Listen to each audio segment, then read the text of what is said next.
So given the vast power that the courts have, what is the balance and checking mechanisms that keep the courts sort of in their lane, not taking on too much power? Well, the executive branch, the presidency, has a couple ways in which they can be a check on the courts. As I mentioned before, the court has no enforcement mechanism, so oftentimes it requires the president, if depending on the nature of the decision, it requires the president to take action to enforce certain kind of decisions. Many years ago in Brown versus Board of Education decision, where the court said that the schools had to be integrated, the governor of the state said, oh, hell no.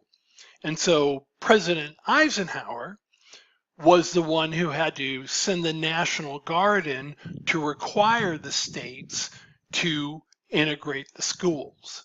Had the president said, I'm not going to do anything, right? And the governor of the state had said, you're not integrating my schools, who knows what would have happened. But the President Eisenhower, and I think rightly, recognized that this power of judicial review is one of those guardrails that we have in our political system.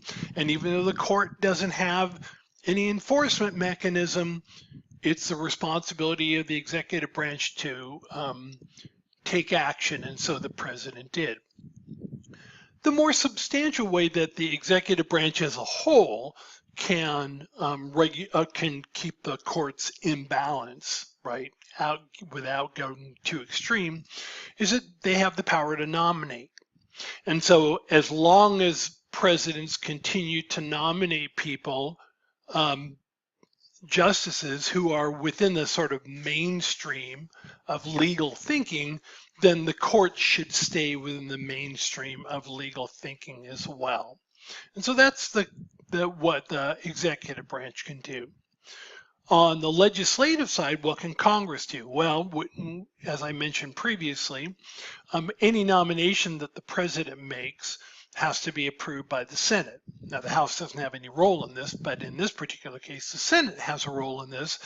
And so they can, if somebody's being nominated that they think is not fit to be on the court or has views that are too extreme to be on the court, they can turn the person down. Or if they think that the person being nominated isn't qualified to be on the court, they can just not approve the nomination. It doesn't happen very often, but it does happen. And so that's one place where Congress can, in this case through the Senate. Also, as I mentioned before, Congress has the authority to increase the size of the court, or more importantly, or more accurately, I should say, Congress has the ability to determine the size of the court. And so if for some reason Congress believed that, let's say, the 9 justices on the Supreme Court were like wildly out of the mainstream, they could, in theory, appoint substantially more justices in hopes of regaining a balance. And that can be a check on the courts. And sometimes it's not just that they, it's the fact that they can do it that restrains the court sometimes. Hopefully that made sense. It's because the courts know that if they really piss off Congress, Congress can increase their size, which would change the composition.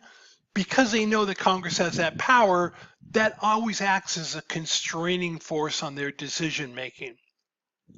The other power that the Congress has, if it would be an extreme way of doing it, but they can also reduce the budget for the courts. They could just make it harder for the courts to function, because they're the ones every year, just like the rest of the federal government has to get funds in order to keep working, so does the courts.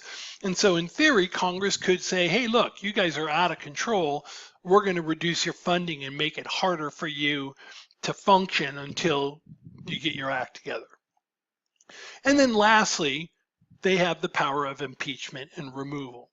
So if the courts were really getting out of hand, in theory, they could say, we're going to impeach and remove this justice or these justices in order to regain that balance. So there are checks on the courts and the courts know this, and so just the fact that they have the ability to check the courts is can be enough to keep the courts within certain boundaries. Now, this is going to be a fairly short video because the next one where I talk about the decision making in the judicial branch is going to be a little bit longer, but in this case I'll give you guys a break, a little short video, and we'll get to the next one.